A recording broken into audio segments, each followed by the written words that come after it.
What I've learned in over 15 years in the construction industry helping homeowners avoid potential mistakes.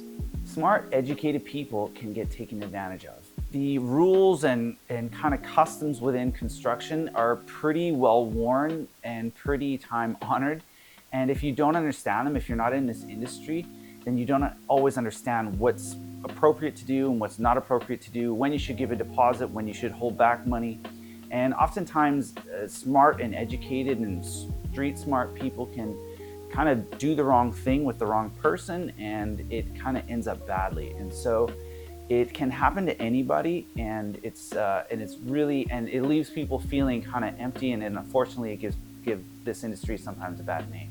Make sure to subscribe. It helps me out a lot and ensures that you don't miss any videos like this coming up. A penny saved is a penny earned. It's an old expression, but in construction it's actually absolutely true. In many cases, if you're doing a major project, it'll feel like you're hemorrhaging money like you've never even dreamed of spending before. 4 or 5, sometimes 6 digits are going out the door every quarter, and it's a crazy amount of money. And sometimes it can be really easy to get lost in just this sort of sea of, they just become numbers on a page, and it's not really real anymore. And you've just spent 2 months worth of groceries on an electrical change that you made after an electrical walkthrough. And those numbers can kind of, when you take a step back, they can be kind of surreal. And so my advice to clients is try to maintain your momentum and try to really examine, not lose sight of what your budget is, and to try to look at these as real dollars, because really a penny saved is a penny earned.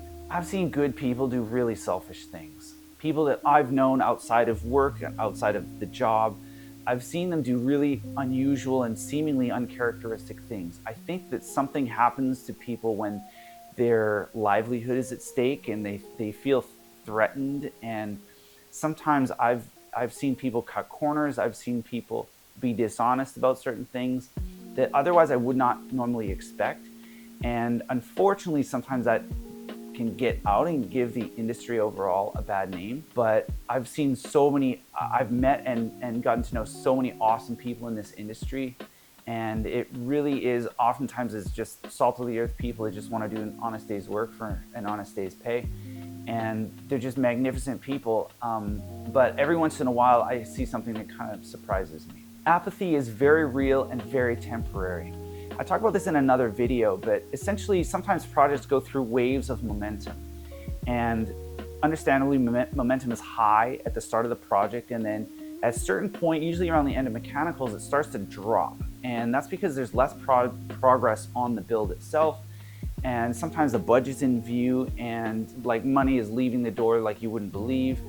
And sometimes decision fatigue creeps in.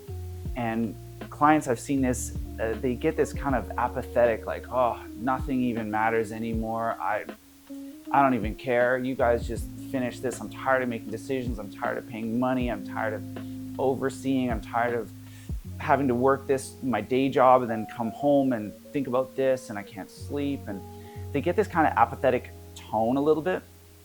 And what it means is that essentially they stop caring, and they just want this to be over with. Well, I've also seen what happens after the builds. I stay in touch with design clients of mine in a year or 2 years down the road, and that apathetic feeling is certainly not there anymore. And now there's frustration or there's regret.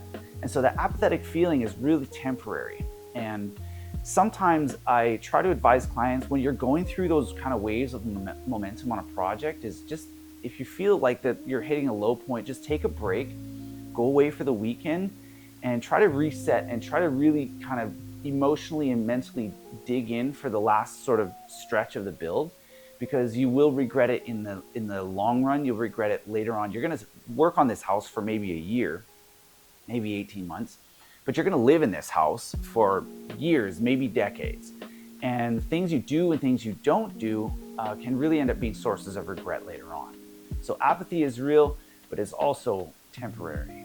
Having a sounding board is critical. Someone that you can talk to about, maybe that isn't involved. Maybe it's not your partner or spouse or something that's involved in the project. Maybe it's just a friend that you can tell your frustrations to. You can celebrate your wins with. You can describe, maybe it's a journal that you can describe this whole experience that you're going through on your build. But having an ally or a sounding board or somebody is really, really critical.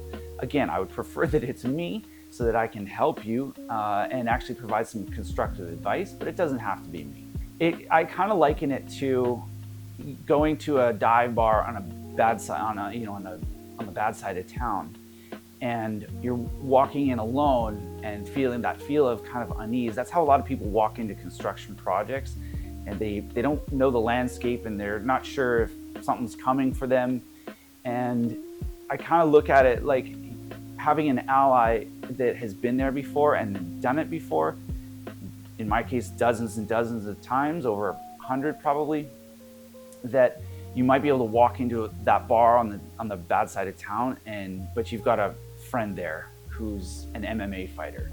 I mean, obviously I'm not an MMA fighter, but I do have the knowledge of the industry and I have been there before. So you can walk into that construction project feeling a whole lot better about yourself. So those are some things that I've learned. Make sure to like and subscribe, and just so that you don't miss more videos like this in the future. And I hope this has been a help. Thanks for watching.